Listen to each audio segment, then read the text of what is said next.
Good morning, and the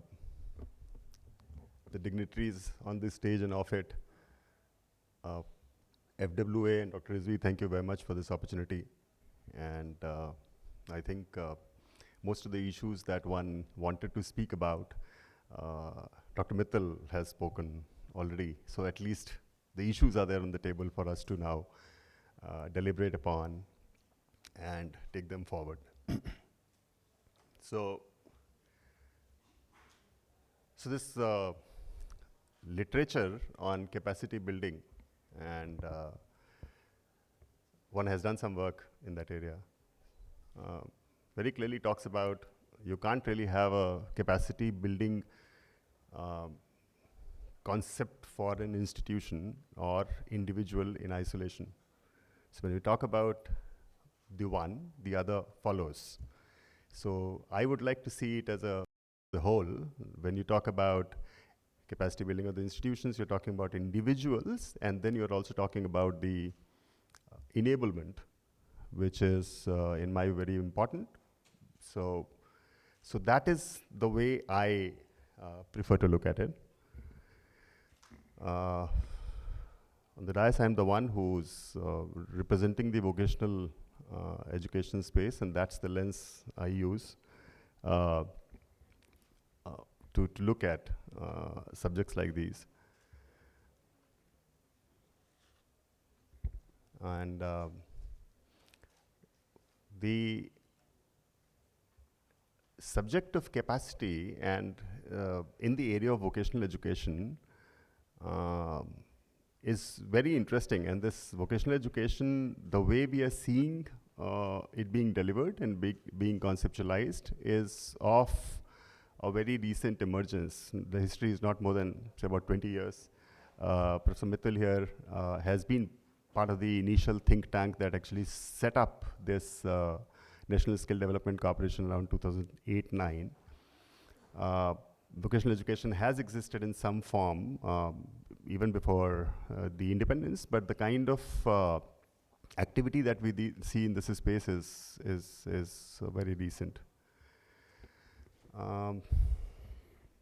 So the VET, as we know, is characterized by two things, and that is where the institutional capacity becomes very, very important. The two things are, in classical economics, they call it information asymmetry and market failure. So information asymmetry, because you're talking about there's so many people who are willing to work, and then there are so many employers who want workers. But Dr. Mittal talked about employability as a question, and the people are available, but they're not industry ready. So that is one thing. The other thing is just this availability of information in real time. The employers know where the workers are, and the workers know where the suitable employment opportunities are. So you are seeing, I mean, as the pandemic effect, you actually saw the labor force actually shrunk. The rate of employment also went up. This might be temporary, but you also are seeing the participation of women in the labor force is dropping, and there are various reasons that are given for that. But I think this information piece, where you ensure that people get to know about the right kind of jobs that fit their taste and fit their aptitude and fit their abilities, is important, and the employers also need that. On the market failure side, you see that your institutions that are supposed to deliver this actually need a lot of enhancement in terms of capability. That brings me to one very dear example that we often quote, and this is about one district in one of the southern Indian states, which is actually an apparel hub. And in the enthusiasm of taking skilling to every nook and corner of the country, we thought, what can possibly we do? And then it was decided that we'll take this approach of decentralization and give this whole planning for skill, etc., to the district level establishment. district skill committees were created. And in no time, you saw about 150 odd district skill committees created between 2013 to about 2015. More were created with one World Bank program introduced to just look at that area and to strengthen the district level ecosystem. The first district skill plan that we received from that district said, since this is an apparel hub and a lot of knitwear is being produced here, and this is very commonsensical, right? The training focus here should be in those areas. But when one moved the lens closer to the district, one actually saw that the youth from that area was actually not interested in those kind of jobs. That was moving out, and people from outside were actually coming in, settling down there. Whereas district was spending a lot of its resources on training people for that particular job role. And migration corridors are established in India. Southern India is actually aging faster than many parts of Europe. A lot of labor movement is actually happening from the labor surplus states to the labor deficient. And it has existed from times immemorial. One 𝘠𝘮𝑚𝑒𝑖𝑚 of IIM Ahmedabad talks about Ratnagiri, and he says, in the season of mangoes, you actually get people to man those orchards from Nepal. And people from Ratnagiri, remotest part of the Ratnagiri, they move to places like Surat and Mumbai. And he actually gives a very famous expression. It's Ratnagiri is about man goes and mangoes. So, so it actually sort of characterizes the existence of migration corridors and why it is important at the district level or at the state level to understand how it works, right? And that is where capacity actually becomes very, very important. And this is just one example. I can give you hundreds of examples where we actually saw that while they were doing everything commonsensically right, but probably they needed a better lens, a different lens to understand how this works. And therefore, this one program that we started called Mahatma Gandhi National Fellowship actually emanated from this thought that you just can't train people and district skill committee officials on how to plan for the district, but you also need to provide them all other kinds of enablement as well. And which means maybe send trained people there, bring in institutions that have been doing this job very well, give them the frameworks, train these people, and day in, day out, you actually have to work with this ecosystem. What one has seen is there has been improvement qualitatively in the kind of plans one is receiving. So it's not easy. Building capacity has never been easy, it's not easy. Dr. Rizvi in his welcome address talked about NSDC being a catalytic organization as far as making India a skilled capital to the world is concerned. Now, NSDC has been given that mandate. There's a Prime Minister's vision to make its skill India, India as the supplier of quality manpower to the rest of the world. But that too actually is fraught with a lot of challenges at the institutional capacity development being one of them, wherein you're talking about institutions that supply this kind of a manpower should precisely know as what the requirement is. The environment, and that goes both for the international markets as well as the domestic markets, that is changing so rapidly. People who are coming out of the universities, somebody who takes admission today and comes out, say, in 2026 from an engineering college, the world around that institution has changed very, very drastically, right?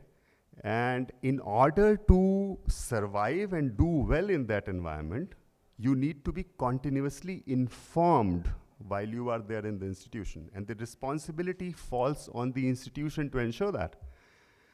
Unfortunately, the way the universities have come up and the way they go about conducting their business is such that many of them are not very nimble about with due respect to all of you, sirs, so there has to be something that needs to be done about this. You have this world of skills operating in its own silo. You have an NSDC and 3,000 odd training partners. Then you have a lot of other ministries running their programs. Some 20 odd ministries run more than 40 programs nationally, and about state governments running their own programs. So this is a world of skills that actually operates in one silo. There's education that operates in another silo. I think the time is now right to collapse the world, the two worlds, and they need to actually work together in order to create the desired outcome. NEP thankfully provides that framework, and using that NEP to open the spaces for such dialogues as to what the mechanism should be, to take vocational education into academic institutions. We have a program called Skill Hubs, wherein a lot of skill hubs are being set up within the educational campuses. But the way it should function is something that would take some thinking and doing. You just can't, leave a BTech student who is pursuing a 4-year program to do some 4 micro-credentials that are offered by a skill ecosystem. Now, this is a very, very crude way of doing it. I think with this common credit framework, institutions also need to do some thinking and maybe offset some of the academic credits and bring in those micro-credentials, small skilling programs, and one needs to actually see as to how the two work together. So that kind of a framework would also require the nimbleness, a lot of nimbleness on the part of academic institution also. So as far as NSDC is concerned, we are trying to do the bit. We are reaching out to institutions. We are forging partnerships with a lot of IITs these days. Madam Mittal said that the top-notch institutions can then open their content and the delivery mechanisms to rest of the the lesser institutions. That also is one of the key agendas on our radar, and we are trying to ensure that we bring in more and more institutions within this fold. So those kind of things are happening. As far as the capability building capability building mechanism at NSDC is concerned, we are trying to set up institutions that engage themselves in research on what kind of manpower is required, try and do some kind of an anticipation in terms of what industry would be doing, say, 4 years hence, and what kind of skills they would actually be wanting. So I also use this platform to invite you all to collaborate with us on that front, because we also want to understand that space better. And since research is something that academic institutions actually do day in, day out, and we'll certainly like to, rather than recreating the wheel, actually build upon what you have developed in terms of capability for research, etc., the assets that you have developed in that area, and we can take it from there. So that's an open invitation to all the academic institutions. We actually need to look at both skills and education together.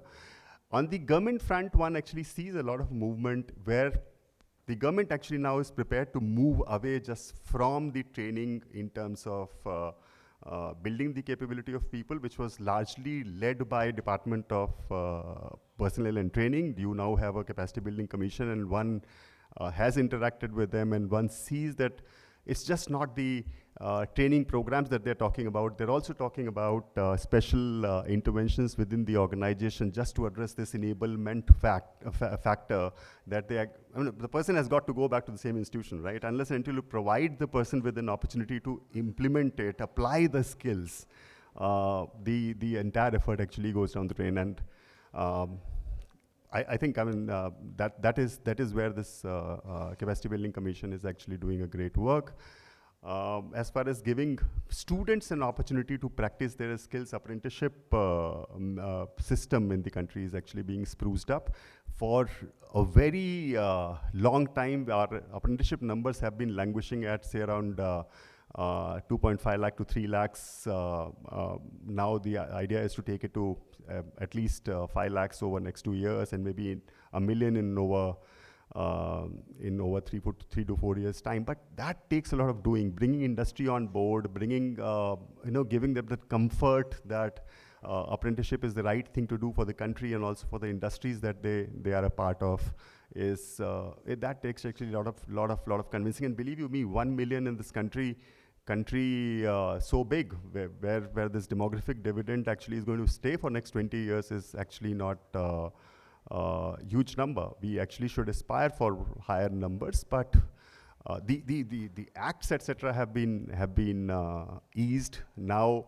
Once draconian National Apprenticeship Act has now been eased so much that the maximum penalty for any offense or any non-compliance is only 1,000 rupees.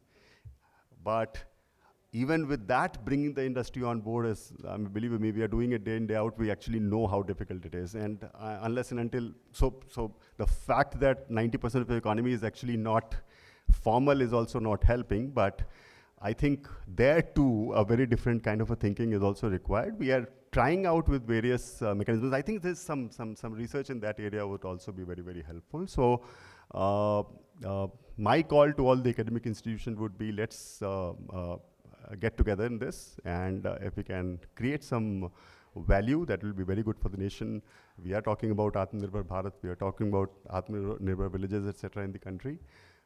It will be very good if we can create scholarship in this area and also see how we can put that scholarship into practice. Thank you very much.